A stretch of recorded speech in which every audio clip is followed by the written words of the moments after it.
guys, welcome to another episode of the Finn's Faithful podcast. This Three Wide Wednesday special edition, day before the game.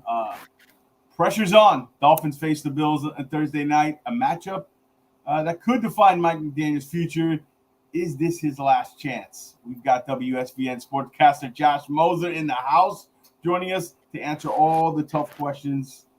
I say we just get right into it. Of course, we're live with you guys on YouTube. Drop those likes. Make sure you subscribe to the channel and get in the comments, get in the chat. Show Josh some love. Show the show some love. Don here. Yes, yeah. You know the drill. Thank you. As always, I got my co-host Jason Sarney with me. Jason, Josh, thanks. Fresh off your sportscast tonight. Thanks for coming on, hopping on, and give us some time this evening. Thank you, man. Camera ready and everything.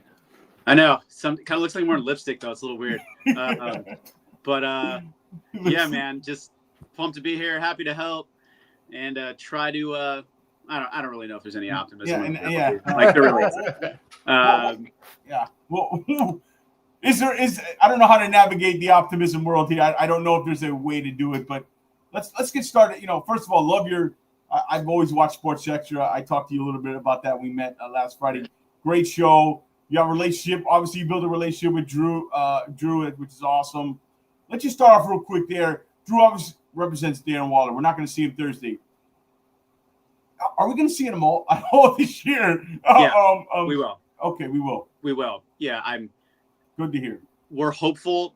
You kind of have a mini bye following this game, but the hope is that you could have him Monday night against the Jets.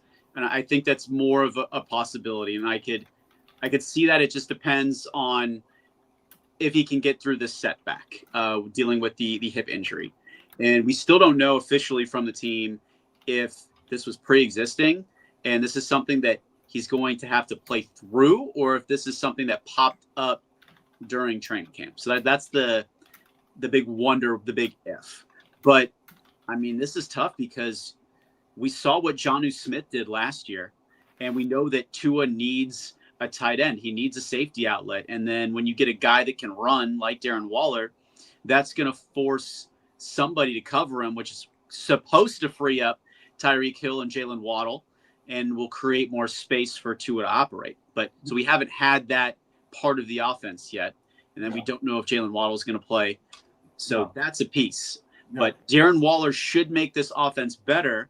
And, but you're not going to see him this week. But honestly, hopeful, it didn't matter. The team will tell you, one game at a time. It's a one-game season. We're all in on this. You're not going to put a player out there. You're realistically not going to win this game. Like, this is a long shot. I understand if you win this game, it completely changes the complexion of the season. You've got your one game out of the division lead, and you've got the tiebreaker over the Bills, which would be huge. However, you haven't won there in almost a decade. This team really hasn't shown you anything. Defensively, it's been a sieve. They've given up points on 13 of 15 possessions. One of them was a kneel down. The offense was better. They put up 20 points this last game, through them. But, right now the Bills look like they're in a class of their own after what they did to the Ravens week 1, and they walked all over, the Jets here. So, I'd be hard pressed to see if this game is close. I think it's like a 12.5 point spread. It's I'm taking the Bills. I'd take if I was a betting man, I'd put my mortgage on it. I'm taking the 12.5 and running with it. Real quick on the tight end position, I know it's not going to make a difference, but I for sure am tired of seeing Alec Ingold running a 10-yard dig cut routes and acting like the tight end. What perplexes me, especially, we're going to get into all the defense, all that stuff, and McDaniel, all the good, juicy stuff, but that was your plan for tight end? You could sell me, Josh. Like, okay, I can buy the reason you didn't want to keep Smith. You didn't want to pay him. He's going to be 30. Okay, but not to draft, sign, Noah Fant, bunch of guys out there. You got to wonder, and this happens over and over again, what's going on in the build. This is beyond McDaniel, right? Like, that was the plan at tight end. No disrespect to Waller, but he should be like the backup plan. And if you add it, and if he works out, it's a bonus, Yeah, I think that's a very good sentiment. I agree with you.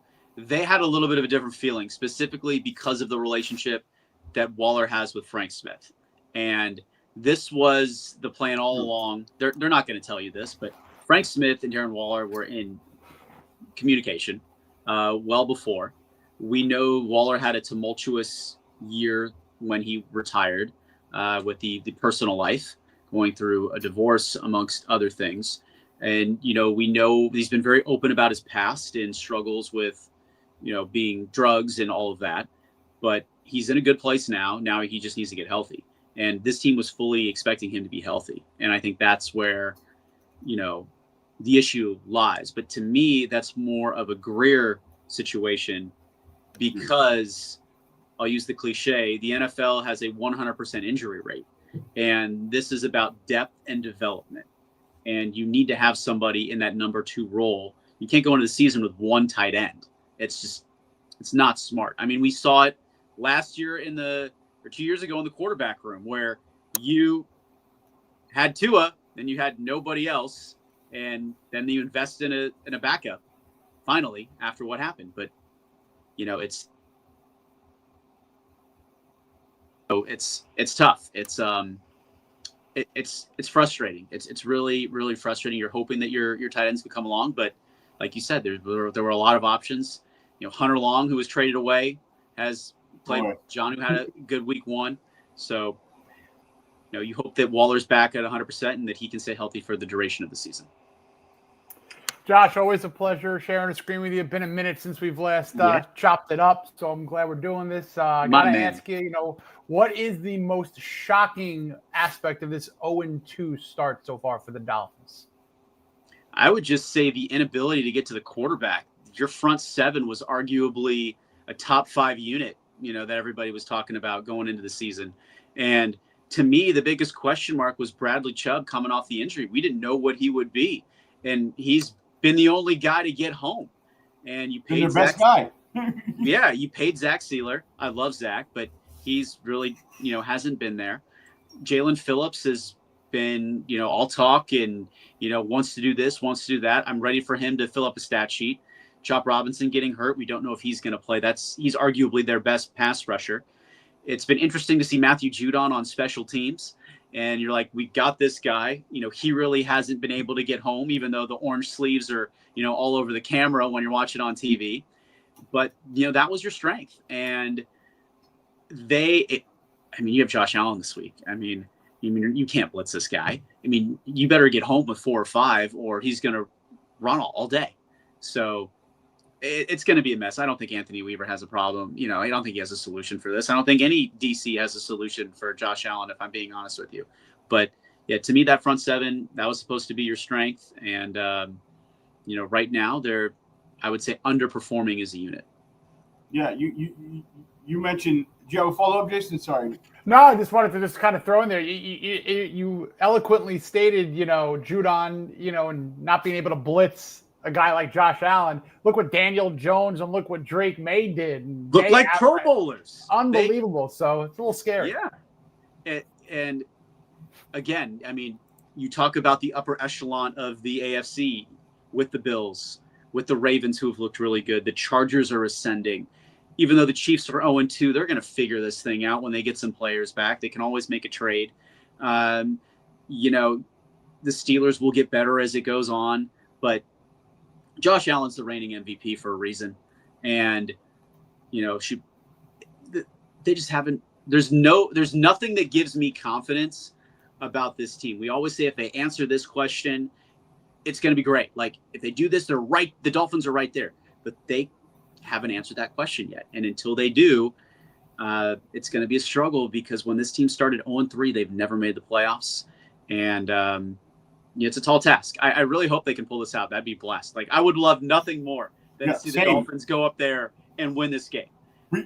But it's, there's reality and then there's, delusional fandom.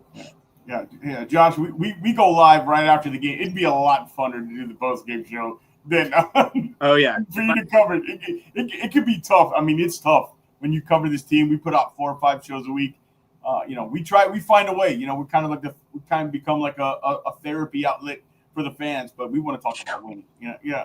But I want to mention Sealer because, I dig in a bunch of all 22, and Zach is really – I don't know what's happening. He's getting one-on-one. It's not double teams, too. He's getting manhandled double team, but single blocks. He's been part of the problem there. Hasn't played well. I always say, look, the rookie classes hasn't been great so far, but it's early. Their best players haven't played best, especially on defense in that front four. What's your explanation for Zach? And man, I'm expecting big things out of Chop, and it just hasn't been there. Yeah, I mean, the injury to Chop is bothersome. I mean, I think he's your best pass rusher. I know you paid Chubb. I know Jalen Phillips was a first-round pick, but he's got the injuries. I know you took Chop in the first round, but I mean, look, he finished third in the Defensive Rookie of the Year voting. And, with Zach, I think it's who he's playing next to. I know Benito Jones was out last week, and he's out again this week. But I think just having someone there with experience makes a big difference. Before, I will also say that, how do I say this nicely? Or not. I would say that Sealer necessarily wasn't the focus of the opposition's plan, but because of the back-to-back double sack seasons, defense or offensive coordinators are saying, look, this guy's a problem. We need to make this a focal point of our game plan. It's kind of like in the NBA where, you get a rookie or like unscouted looks, if you will, where you'll get the players that'll pop off. But then you really learn how good they are once teams scheme you up and they game plan specifically for you. And I think we're seeing a little bit of that early in the season for Sealer, especially because they don't need to key on the rookies. They know that it's going to be a progression. The NFL is a development league. I mean, this team is going to every team is going to be so different in September, versus November and December. So you hear the cliche of, peaking at the right time. It's really just developing throughout the season. And this group, look, you've got two corners that were basically just thrown in there with Rasul Douglas and Jack Jones, like in the last minute. At safety, Minka's back there just like, guys, you got to give me some help. And it's throw another random body next to him if you're going to be in a two-shell. Willie Gaze looked really good, but for some reason they're not putting him in the game. And Terrell Dodson has been in there, and he's just missed in the wrong spot so many times. Jordan Brooks is your emotional leader that everyone's going to try to rally around this year. They're fighting. But last year, he was aloof. Like last year, no one really wanted to talk to him. So there's no continuity. It's everyone's kind of like trying to play their own assignments. And the teams that are good are the ones, I hate to use another cliche, but will quote unquote fall on the sword for the other. And the Florida Panthers, for our audience, is maybe the best example of that, where you're having guys give up money. You're having guys play hurt. They're there because they want to sacrifice. And right now, we're not seeing that from the Dolphins. And you can make the argument that it's, Mike McDaniel isn't the guy that, can keep everybody in line. The counter would be, again, for a South Florida audience, would be Mario Cristobal, where Mario walks in the room or he yells, like everyone stands up a little bit straighter. McDaniel's not that guy. And then when you don't have a head coach that's going to do that, you need a player that's going to do that. You need a Peyton Manning. You need an Aaron Rodgers. You need someone to do that. And Tua's more the laid back. That's just not his style. It's not a knock on him at all. But you need that alpha that can go in there and hold people accountable. And right now, the Dolphins locker room doesn't have that player. And the player that could have been the player to do it was Jalen Ramsey. And it's not his style. And he's like, I'm out and trade me. And look where he ends up is with Mike Tomlin. And he is that figure.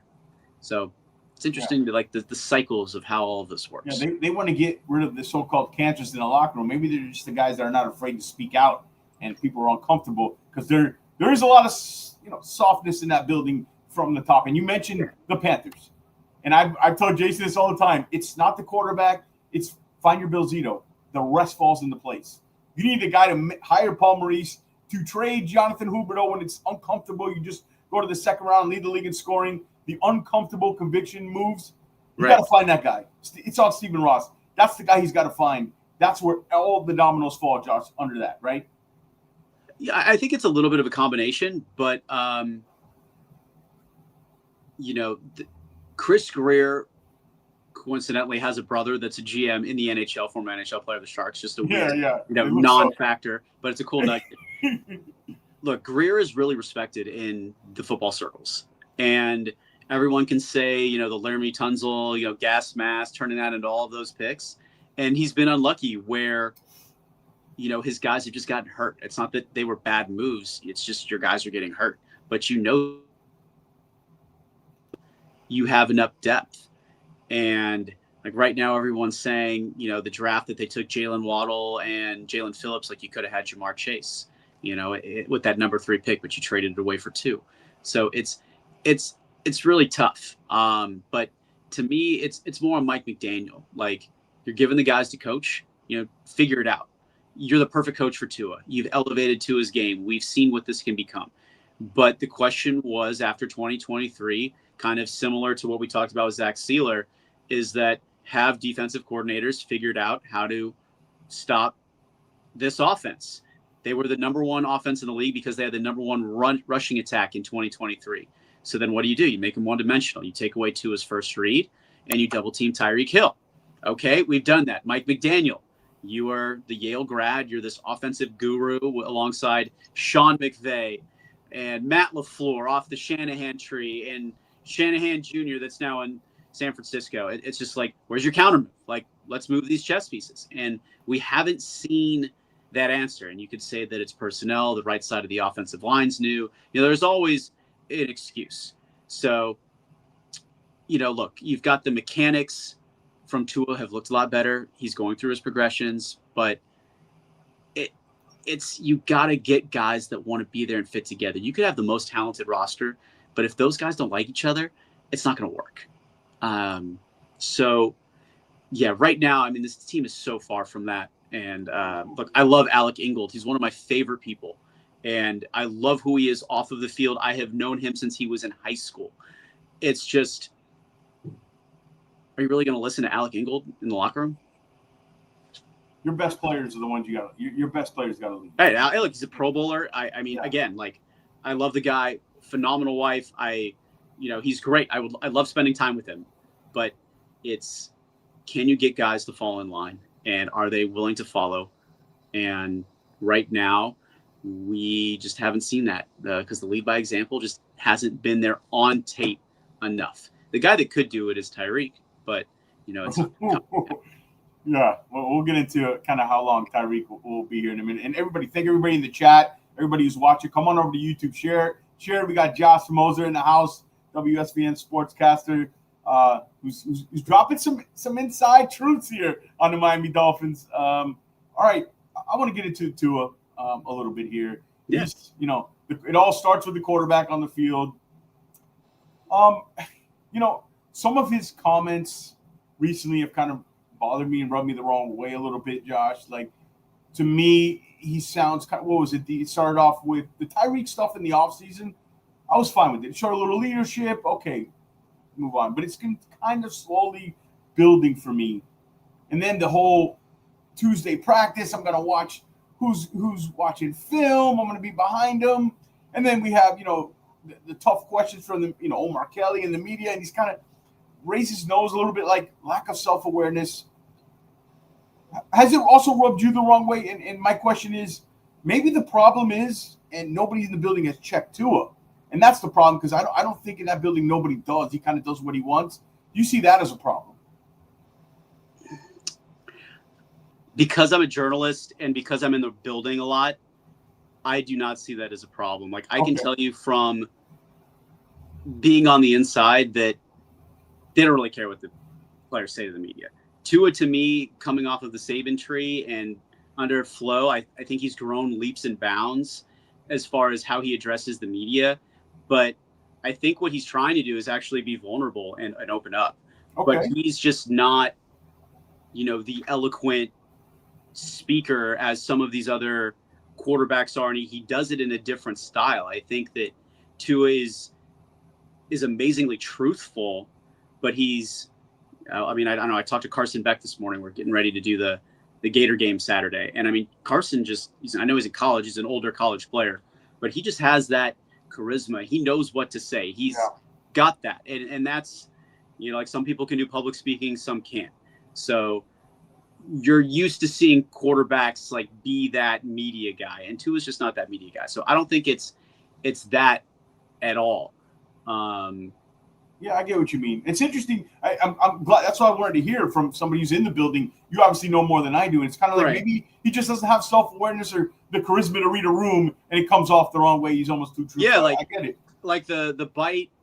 He said something to the effect of like I think it was it yesterday? Like I can't do half the things that Josh Allen can do. It could be perceived as like, all right, I'm half the player of Josh Allen, or no crap, like I'm not going to run because I don't want to get hit in the head.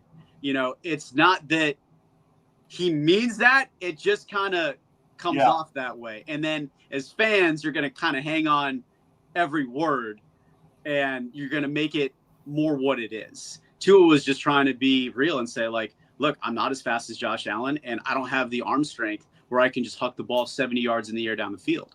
And I love that honesty from a quarterback where you feel comfortable enough in yourself to say, yeah, this guy's the reigning MVP. Yes, he's better than me. I'm excited to play against him, but I got to play my game. I think that's what's going through his head. He just can't enunciate it that way. Properly, yeah. So it comes off as, I'm half the player as Josh Allen. Like, all right, well, you got two legs. Like, no, you got one leg. Like, what do you want? He might be, though. Right. I mean, 25 years ago, that comment probably just gets brushed under a rug. Exactly. With social media these days, Right. But, I'll see it as a positive, like where you can be that, like, it's like he's self-aware, but he doesn't know how to explain it. So. Interesting. That's my take. I mean, like everybody. That's how I've never thought of I've never kind of put it like that, but interesting. But, I mean, I'm going to toss around and think about. Yeah, like talking to him off camera and like getting to know him now for this is his 6th season, I think. Crazy, huh? That right? Yep. Yeah. So I got here after. So this is my 5th season covering him, and through the whole Flores changeover, you forget that he came into the league. He was 21. Like they're young. And there's so much growth in, I'm almost 40. I'm a man, come at me. But I got you so much, man. Yeah, there's so much growth.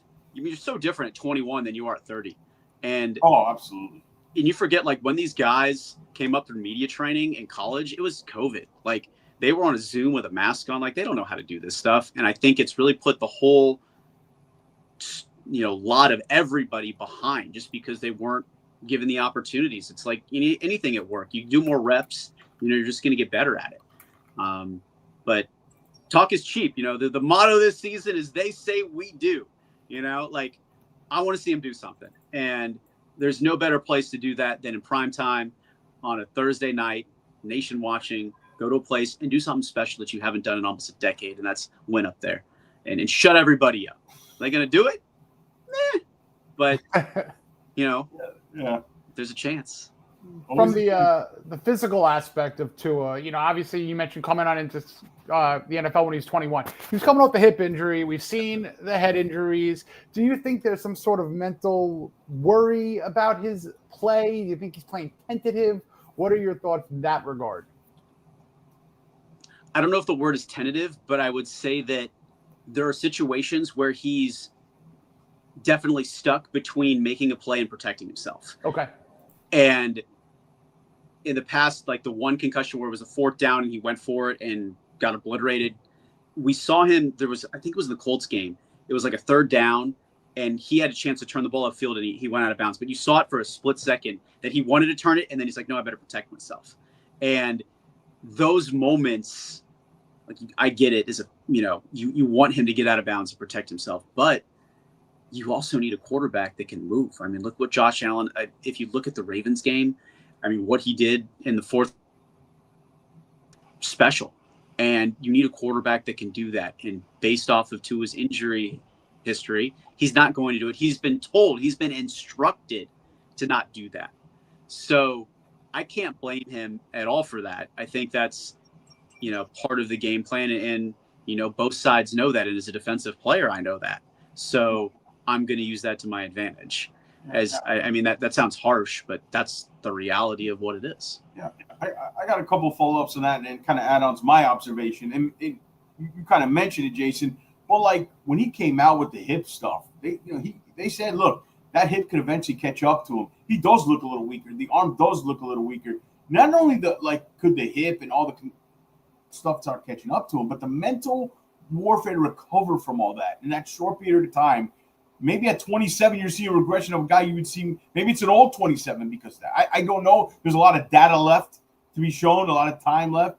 But I'm going to say this, and it might rub some people, Dolphin fans, the wrong way. But that 3rd and 12, when you just said he's kind of stuck in between what to do. I promised everybody I would slide or get out of bounds. But on that particular play, you got to win the game. And there's exceptions to the rules where it has to happen. And that was one of them. There was not a defender within 2 or 3 yards. When they were close, but not that close. He had Tanner Connor, I believe, wide open in the field there. I'm going to say this. If you're that limited and you can't do those things, whether you're being told or not, in all honesty, maybe you shouldn't be playing in the NFL. Like, if that's the limitations that are good, or you should, it sounds crazy, but you can't, those things can't happen to an NFL starter. I mean, is that crazy, Josh? I mean, or does he got to say, look, guys, I get hurt. These situations, knowing what's on that are awful 0-1 start. Am I crazy? It just, I know some people might turn their eye to it, but that's how I feel about it. I would say that would be the correct fan perspective. And that's, it's like, look, you're getting paid $200 million. Like, put your body on the line and you need to go do this. I would say from a player perspective, they would look at that very, very differently. On some situations, though, I'm not saying all the time that situation. Right. But like what you don't want to have happen, look, I agree with you, but I'm just saying that's not the reality of the NFL is maybe the best way to couch that. And I'll add to it by saying you get to a point in the season with certain teams that the future for the individual player is greater than the season as a squad. And I'm not saying that is as a bad thing. It just becomes the reality. And you would say that, you don't want to lose the locker room is the all-encompassing, term. But there comes a point where a player's personal health is, do I really want to take that hit? And there are players like that on every team in the NFL. Yeah. And they stick out. And players will get scolded for it, but we'll call it making a business decision is maybe the terminology. I agree. And in week 2, in a game where you're down, I mean, look, you should have beat the Patriots. Like, you shot yourself in the foot. You turned the ball over in the final 2 possessions. You had a lead in the second half. That game, look, it was better than the Colts, but there are so many other things wrong that the Dolphins need to fix more so than Tua's play at this point. So I think we're being a little it's a little judgmental on Tua, but it's also the position. You're making $200 million. You're the highest paid player on the team, and you should be able to.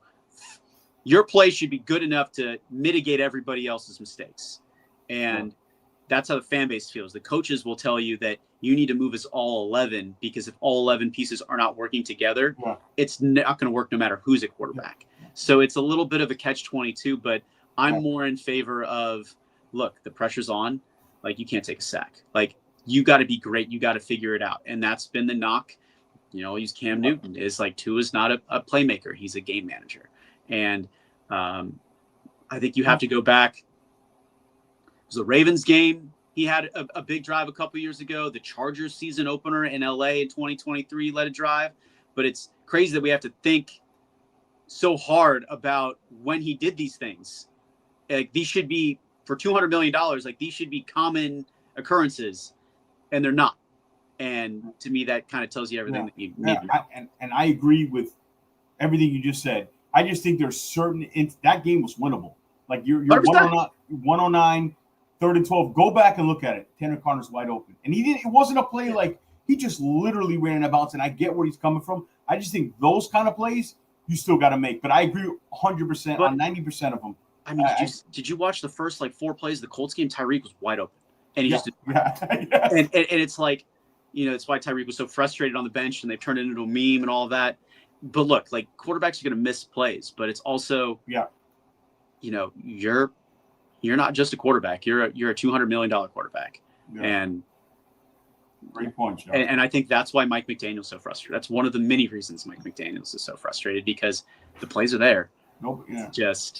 Nobody more knows it more than Josh. You see it here. He's inside the building there, so that's why we ask him these. Yeah, I'm still kind of limited on what I can say, but it's like yeah. But that's why I want to ask you this, and kind of, you taught me a few things already today about kind of think the way Tua thinks and stuff. Like this is why I like to have guys like you on the show. Anyways, go ahead, Jason. No, you mentioned McDaniel. It's a great segue to, has he lost the locker room? Do you take away play calling, or does he give someone else the play calling responsibilities? What's the onus on him right now?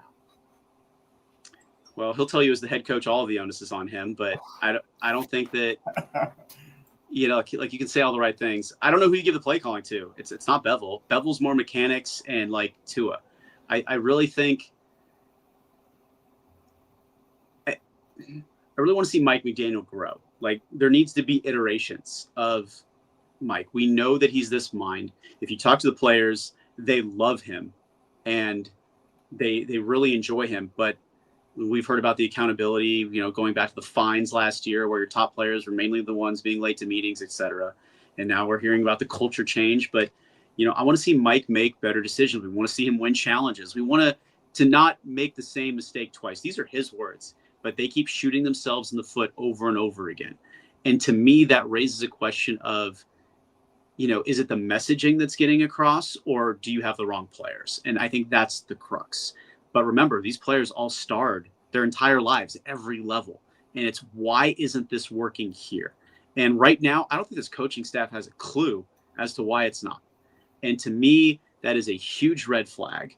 And on a short week, going up against the Bills, there's basically 48 hours to figure that out.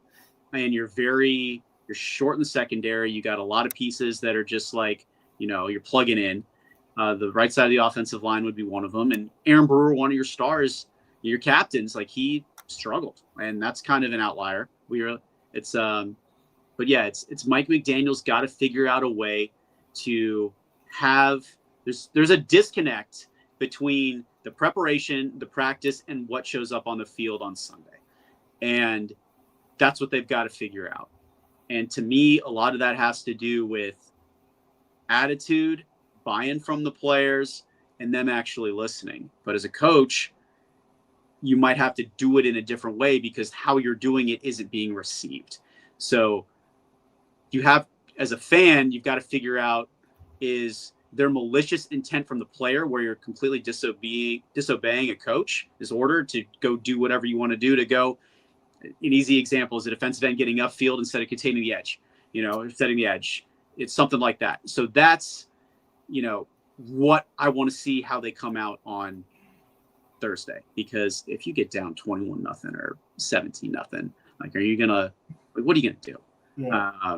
But yeah, look, McDaniel, you want to talk about the hot seat? My quick take. Okay, here we go. Football. If you go 0-4, especially without Justin Fields, I think you have to make a change. Even if Justin Fields plays, I still think you have to make a change. If you start 0-4, there has to be accountability. And I think you have to make that move. I don't think there's any way around it. We know Anthony Weaver is well liked. We know that he interviewed twice for the Saints opening, ultimately stayed here, did not get the offer. But at that point, you're 0-4. Realistically, your chances of playoffs are slim to none.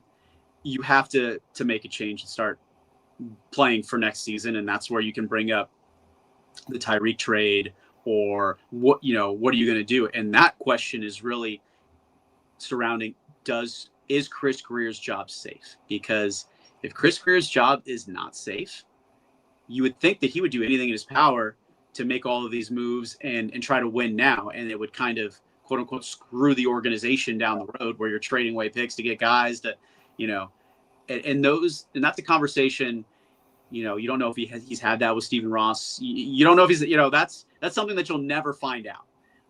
But that, I would love to be a fly on the wall for that conversation, because it could get ugly really, really fast. But then again, You win on Thursday, you win tomorrow night, and you're right back in this And thing. the narrative changes, right?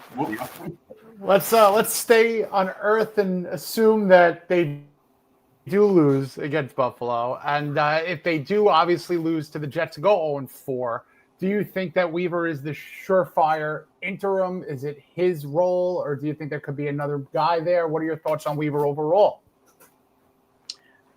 I really haven't gotten to know him, very well. It's only been in a professional setting. Saw him one time. It was me, him, and Darlington at Moxie's up in Fort Lauderdale. Very likable guy. I know he interviewed very well. I think he would be the easiest choice, and I think that it would be something that I believe that he would truly want to do. If you look at your other options, Frank Smith, is he your option as a head coach? I don't know. I don't know that answer. I don't know him well enough.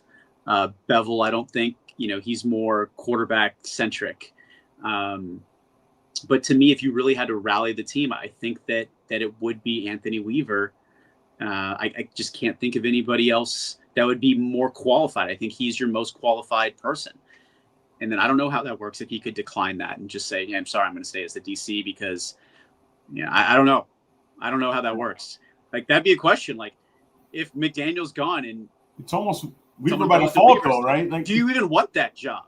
Or part of me is like, well, this is so screwed up. Like, I just want to stay as the DC. I'm going to apply, in the cycle next year. Like, I'm out of here. But to me, they're not wired that way. Like, to me, it would be Anthony would step up and do it.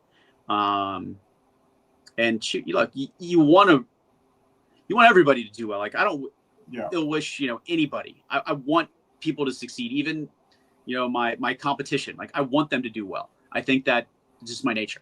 But it's, I don't know. It's just really hard right now to be a Dolphins fan and even, someone around this team. I mean, you can feel it in the locker room from the players. And there comes a point where you can only be motivated so much. And at some point, it just doesn't work. And I really hope that point is not in the next few weeks. I really hope that they can extend this thing out. But it's just a shame of how close you were. And then everything falls apart on that Monday Night Football game in 2023 against the Titans. And ever since that, it's just been like a tipping point for the Mike McDaniel coaching era. Yeah. Especially for guys like us and you who cover this team and do this and create content for it, it's tough. And shout out to everybody on YouTube who's watching. Share the broadcast. Moser is dropping some knowledge on us here in this episode. Quickly, if is there a world where Tyreek's the first one to go? Like, how soon? Because you can get a second, I think, for a desperate play, a team. Yeah. I think you can, or 2/3, and something like that. I think you can get something like that. The problem is if McDaniel's still here, Greer's here, they're going to want Hill here because he's going to help them win. Right. How soon do you think that move starts to get kind of, all right, they start saying, okay, we'll listen? I think they're listening now. I'm being honest with you. They're always listening. And they're definitely listening. Look, if someone says, hey, I'll give you 2 firsts for Tyreek, see ya. Like, but no one's offering. Send it in. Yeah, exactly. I'll drive him there. Who is it? But I mean, you forget, like, you gave up a lot to get Tyreek, and then you made him the highest paid receiver in NFL history. Look, I don't like to talk about personal stuff on here, but absolutely. But because it's in the media enough, like with the situation with his estranged wife and the possibility of a suspension looming, I think that's a factor. And there needs to be a clear message from the NFL if there is a possible suspension. And I would say that if that got cleared up, I would say that the trade market would definitely heat up publicly for Tyreek, because that's kind of an outlier. All of a sudden, you don't want to trade for this guy, and then all of a sudden he's not available. But I have no information as far as if he is or if he isn't. I don't really know what happened. I just read what was in the the court filings. But I'm a big believer of, look, you're innocent until you're proven guilty. Whatever your past is, it's off the field. It should have no bearing. But we've seen when Tyreek is at his best, he's a force. I mean, he's a top 5 receiver in this league. I mean, he played well against the Patriots. because we finally saw some outbreaking routes and Tua threw it to a spot. Finally. And, Tyreek has been really good. He's been getting separation. He's been great off the line. He's been doing his job. And you just hope that you can get other pieces to do their job so that, you can get him the ball. And if Jalen Waddle can't go, that's going to be a very difficult task tomorrow night. Yes. Any update on that? Do we know anything? No, right? Latest, we questionable. Don't know, right? Yeah, we're not going to know. They're going to keep that close to the. I would assume that he plays. Same. I think that you have to play just because without him, it just allows defenses to key on Tyreek. I know that Matt Milano's out, and I believe Ed Oliver's out. Ed Oliver's out. Yep. Those are two huge pieces for the Bills, but it's also like, do you really need those two guys to beat the Dolphins? It's kind of like, let me give them a little bit of rest. And I mean, that's the same mentality with Waller. It's like, we need you later in the season. This is just one game in week 3. But yeah, Tyreek's interesting. I think 2/3 is a realistic possibility. Maybe a second, maybe. If somebody gets But look, I understand the KC connection. Just to kind of give a little bit of a nugget with Drew Rosenhaus, his agent, unless you have a no trade clause, the agents are completely out of it at this point. If the general manager decides to make that move, he doesn't even need to talk to the player. In most cases, he will, but that's the full discretion of the general manager. It's kind of like, cut day, where it's like you're in or you're out. And so we got a lot of time. I mean, if you lose the Panthers, then hell breaks loose. you never know what's going to happen. Yeah. But it's still early in the season. You still have 15 games here, so we're not pulling the trigger just yet. But kind of going back to McDaniel, I think there's a couple spots that make sense where I think the next opportunity would be, I think it's the Ravens game. It's another Thursday night game. And then there's a natural break. I want to say it's after the Spain game against the Bengals. No, not the Bengals. It's the Commanders. It's like those two spots after the Spain game and then after the Thursday night game, which I believe is against Baltimore. I got the schedule. Sorry. It's right here. October 30th. So week 9, and then you'd have another one week 11 before the bye week to kind of make a change, which the trade deadline's right around that mark. So you'll have a pretty good idea about what's going to happen. I'd say this: if let's say it's a real big blowout tomorrow. I mean, it's probably not going to happen, but this is not it wouldn't shock me if it happened for me, because it is a long week. If the bottom falls out, you lose 41-6. He throws three picks. There's more procedural penalties. I mean, I know it's more than likely not to happen, but this is a spot where it could have. It's not out of the realm, right? Or it's crazy talk. I mean, it would have to be pretty egregious. I think if it's a situation where players are quitting on you, then it's a possibility. I don't see that. I personally do not see that happening. I would say that if you lose the Jets, now we're talking. It starts to. Yeah, Jason, you have a good spot. Jason has a great. I have a predictive spot where all the wheels can fall off, and if the Dolphins do not win a game, or they have one win and then they lose to Justin Herbert and the Chargers, that's all she wrote to me. That could be. So that's week 6, 7, week 6, right? October 12th. You go into Carolina, you get a win, and you maybe try to continue on that momentum, but Justin Herbert goes, 25 from 32, 300 and 3 touchdowns, and they get dominated. I think that could be a time. But to focus more on the Bills game, matchup-wise and personnel-wise, you mentioned Ed Oliver and Matt Milano out. But they got 2 pass rushers on the edge, defensive ends. Joey Bosa, who just leads the league in forced fumbles already with 3. He's the only guy with multiple forced fumbles. And Gregory Rousseau, former Miami Hurricane, who's in 8 games against the Dolphins, has 6.5 sacks. And you're going up against a depleted offensive line. So how are we going to handle those guys? You're not. There you go. Yeah. It goes back to Tua. I think a good example is Michael Penix in Atlanta, and he's getting the ball out really, really fast, another lefty. And I think he's taken a little bit of the Tua mold and realized that they can work it there, but it's getting the ball out as quickly as possible and getting into space. And Devon Achane is the key. because he's the player that allows you to do that. It looks like we're going to see Jalen Wright. I think Ollie Gordon has looked good in spots. But Jalen's another player. We'll see what they can do. It's almost like, do you line up Jalen in the backfield and then do you put Achane in the slot? Would be an interesting formation to come up with a matchup. I don't know. Like, maybe we could see that. I'm hoping that Mike McDaniel isn't saving any bullets in his play calling. Like, it's time to kind of lay it out on the line. If there's ever a time to do it, it's now. So we don't know how long you may be here. And, I know he said, I don't think about job security, et cetera. It's a great quote. And I understand, he's focused on winning, but this is a game I think where you try to pull out some stops, and that right side of your offensive line is weak. To me, Austin Jackson was the key to the season because he protects Tua's backside and blind side because Tua's left-handed. But again, I'm not Chris Greer, but I'm talking to general managers around the league. It's hardest to find big guys in the trenches that can move on both the offensive and defensive line. You've done a good job with Patrick Ball, but fans were screaming. And we've been screaming for 5 years with Tua. Get somebody to protect this guy, protect your investment. And now it's just with Larry Borom and Keon Smith, no disrespect to them, but they're not there. It's they can't be the guys. And then you've got Aaron Brewer not playing like he did last year. He's taking a step back. And then Daniels, your big offseason piece, is plays 3 snaps. And you got nobody. You got nobody to step in. And to me, that's the problem. Austin had the situation early in training camp. You knew that he was hurt. He was hurt last year. You've known this. And then you're all expecting it to be just fine. To me, that's where it's on the GM a little bit. But yeah, it's hard imagining a scenario of how do you beat this team? How do you stop this pass rush? How do you slow down Josh Allen?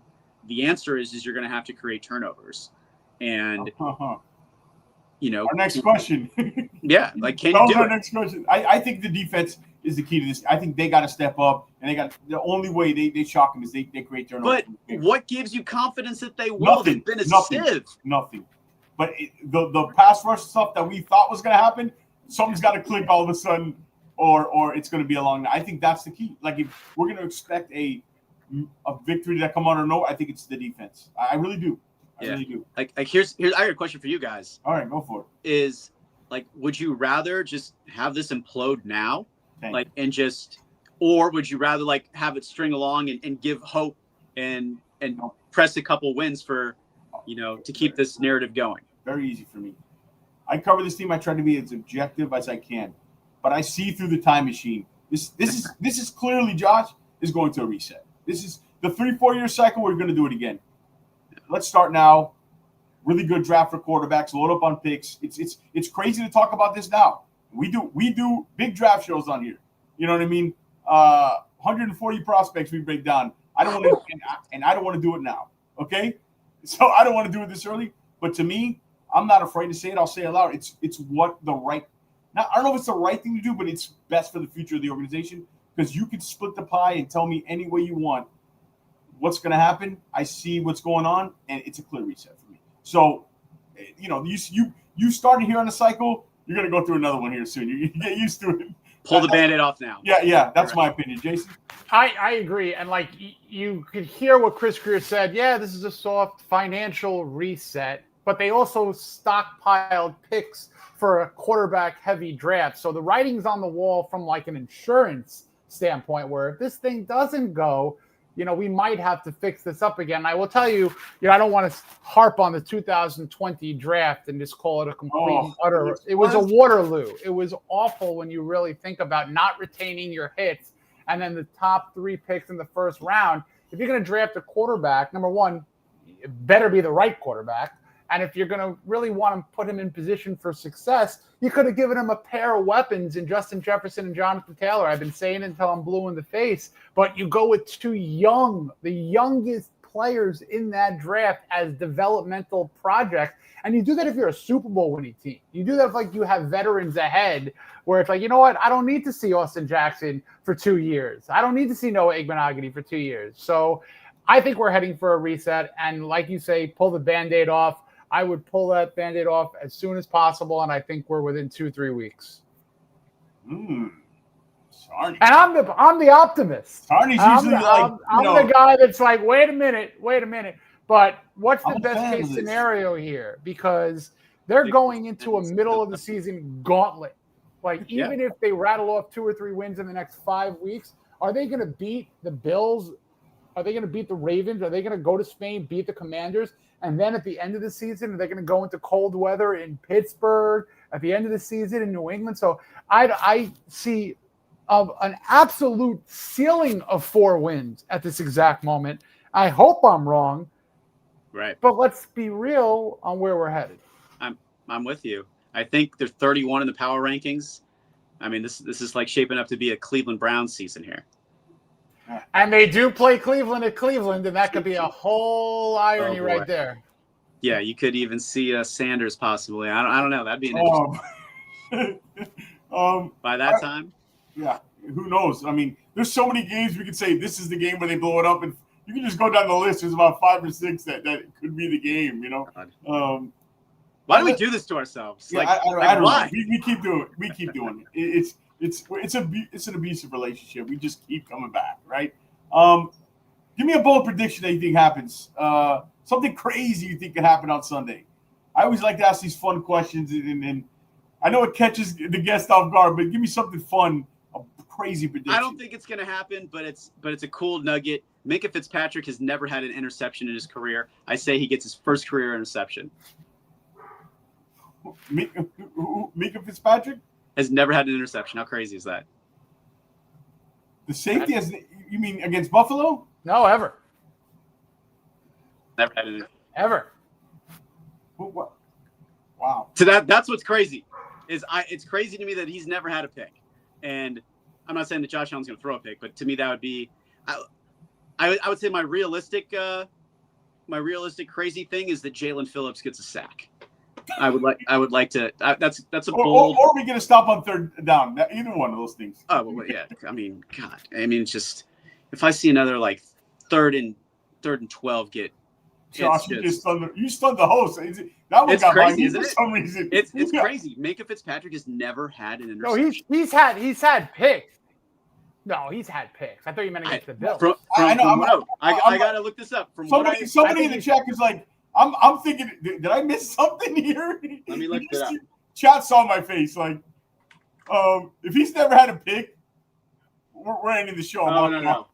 Wait, this is bad information. I thought you meant against the Bills. This is on me.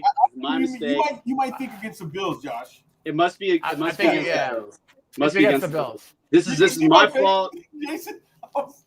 My fault. I was like against the Bills. I'm trying to remember anything against the Bills with the Dolphins, with the Steelers, but he's taking some to the house. Yes, this is my fault. It's my bad. No. I knew what you meant. I knew what you meant. This is my fault. Yeah. Yes, my fault. All good.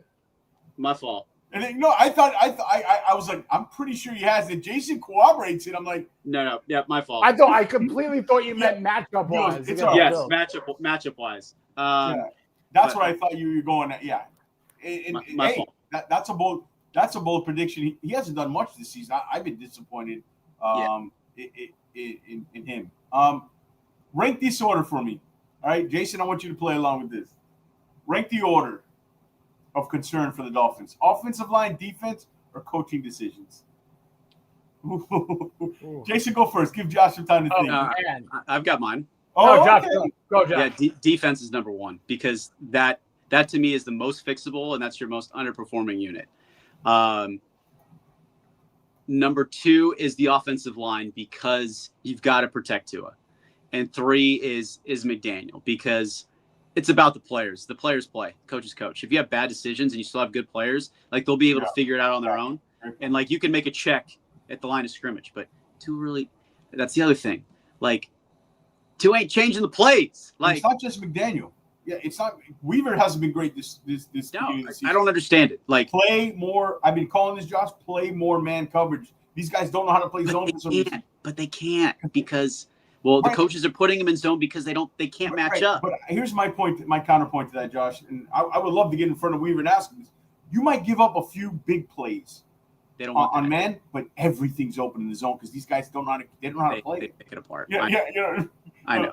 But you have no corners. Yeah. I know Rasul is look, he's you actually lost. the best for that system. Actually, Rasul. Rasul's great. Yeah. I mean, dropped the pick in the first game, but I mean, he was on the couch. Jack Jones was on the couch. Yeah. I mean, it's like, yeah, I don't know. To me, the corners with the amount invested in that, with Cam Smith, Noah Igbenogany, the Xavier Howard debacle, it's just tough. It's you need it, and Jalen Ramsey. You're decimated in the secondary. Yeah. It's and then to give up a kick return in this format, like I don't know how you do that. It's like Danny Crossman all over again. Like, the play before, it's like we returned a punt. Like what's going on here? Like Danny's rolling over in his grave and then just give it right back. It's just like the most Dolphins thing ever. I feel bad for Dolphin fans. But those would be my three. But I mean, maybe Jason's got. Jason, go for it. I mean, defense has to be number one because that was what you thought would be the strength, specifically the front seven, and it's not helping the secondary. Then, of course, I'd go offensive line and then the coaching just by default. But, there's concerns all over. Mine is, I think we're going to all three have different. Mine's defense, coaching decisions, offensive line. I think the offensive line on PFF, whatever you think about it, they weren't great, but like, there's time back there to throw. They actually lead funny stat. Dolphins lead the league in yards per attempt average, but are way dead last in yards attempts per game. So, interesting. Yeah. So So once again, there because you see the beginning of the game, there's a 9-yard run in both games. All right, we're gonna get to predictions here. Get Josh out of here pretty soon. You said my last kind of fun question. Give me something that happens in this game that blows up on social media. If what happens, Sarni, you're on the spot. All right, Ollie Gordon, multiple rushes. How about that? Let's get Ollie Gordon in there. And you mentioned earlier, Josh, if you could put Achane in the slot, Ollie Gordon is the back. Get them on the field at the same time, more than once or twice. And especially on a short week to try to preserve some health and bodies. I would really hope that Ollie Gordon is featured more in this game. That would get fantasy managers crazy. You want to go? I'll go and let Josh go last year since Josh always going first. I think it's simple. Dolphins beat the Bills. That's the storyline that's gonna blow up. Like two outduels Allen. You got one. You got one better than kind of fun. I'm just ready for like a sideline tantrum. Those are my favorite. I wouldn't say like Tua had the frustration, or not Tua. Yeah. Tyreek had the frustration. But yeah, Mike McDaniel's going to have some ridiculous quote, regardless. A headline coming out of this, it's like going something to be on social media. Like, I don't want it to be negative. We don't want an injury. I'm not saying we don't want any of that stuff. But Tua triumphs. You can use some antiquated alliteration. The old school news. Look, I hope Tua pulls this off. Like it'd be incredible. But you're going to have to force 4 or 5 turnovers.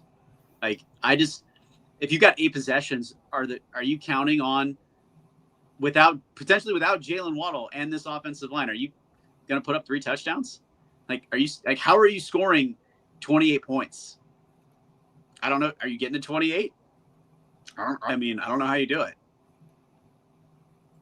Shout out to the chat. Karen's in One thing that I don't want to see this season that could be a social media absolute explosion for football historians out there. Remember the Buddy Ryan, Kevin Gilbride fight on the sidelines? Coaches going at each other. We got a Daniel Weaver fight? I don't want to see it. But I don't want to see it. But we could be heading to something like that. That wouldn't be very much of an even match. I can tell you that. No? Yeah, No.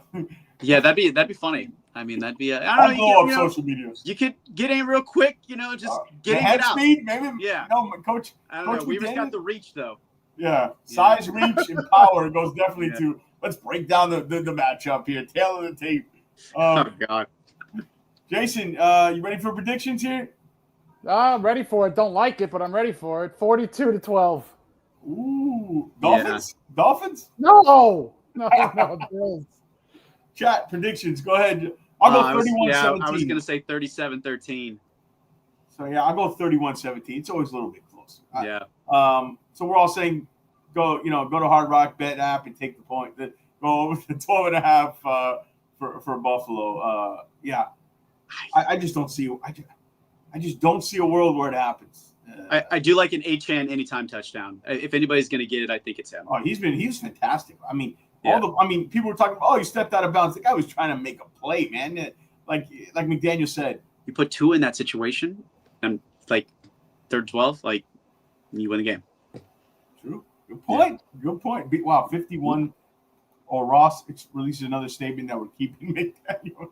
Oh yeah, that was a fake statement that was on the elevator. Everybody, it wasn't real. Yeah, I mean, that statement was already ready. That was done months ago. That statement was ready to go, man. I do like Malik. Malik has been very good. He's been great in the slot.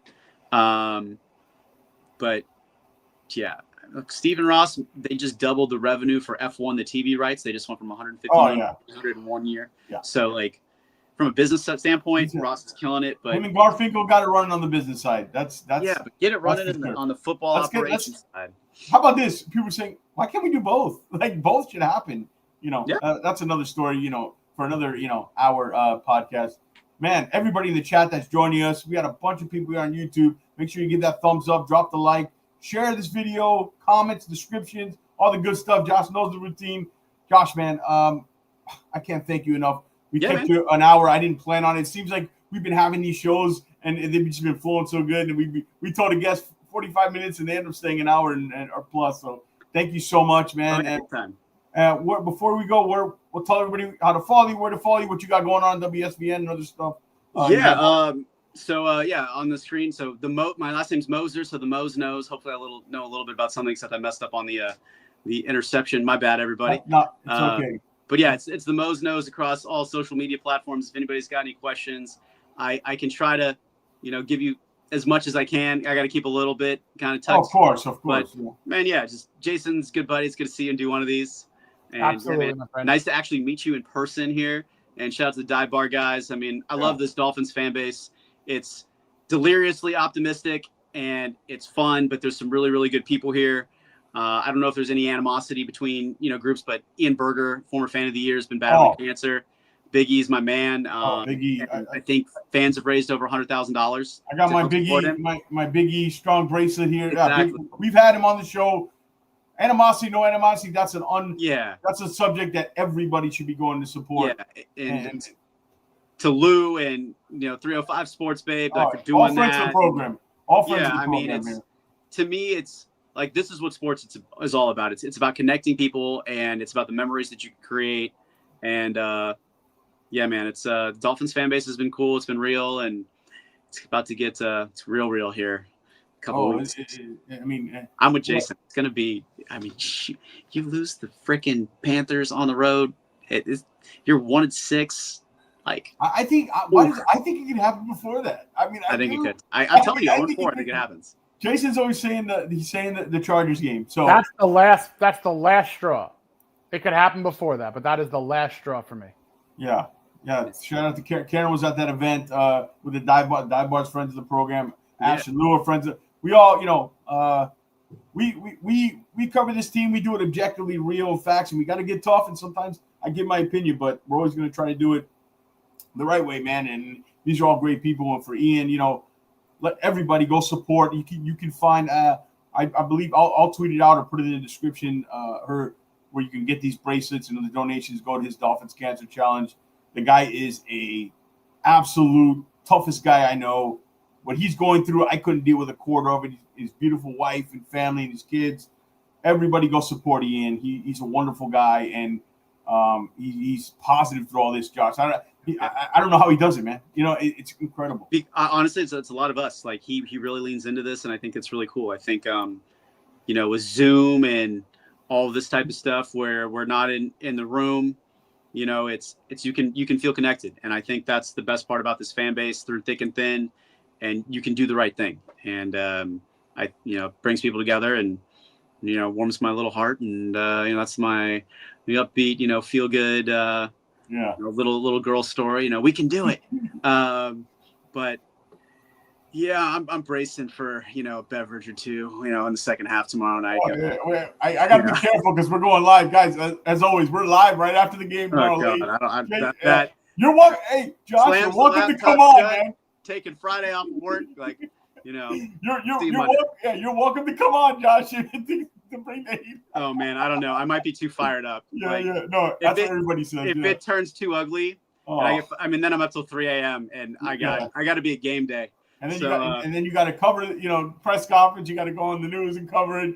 You got to kind of let all those emotions get raw. And I'm watching from home tomorrow night. Now tune into everybody. Tune into the post game. I know it's late, but we like to do a live. The raw emotions. We'll be live after the game. Yeah. Jason will be there. We'll have a few guests popping in. You never know who you're going to see. But Josh, man, was fantastic. It was great meeting you and setting up and kind of building this relationship. And I appreciate it so much. I didn't know you and Jason kind of.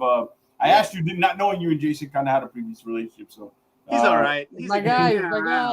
He's got to deal with me, So Jason's great. Yeah. All right. So everybody, thanks again for tuning in. Make sure you subscribe to the channel, like all the good stuff. For Jason, for Josh, for myself, guys, we'll see you tomorrow night after the game, and hopefully, we pull off maybe the biggest upset in a while and shock the world, and the Dolphins get a victory. As always, guys. World, baby. See you tomorrow night. Fins up. Fins up.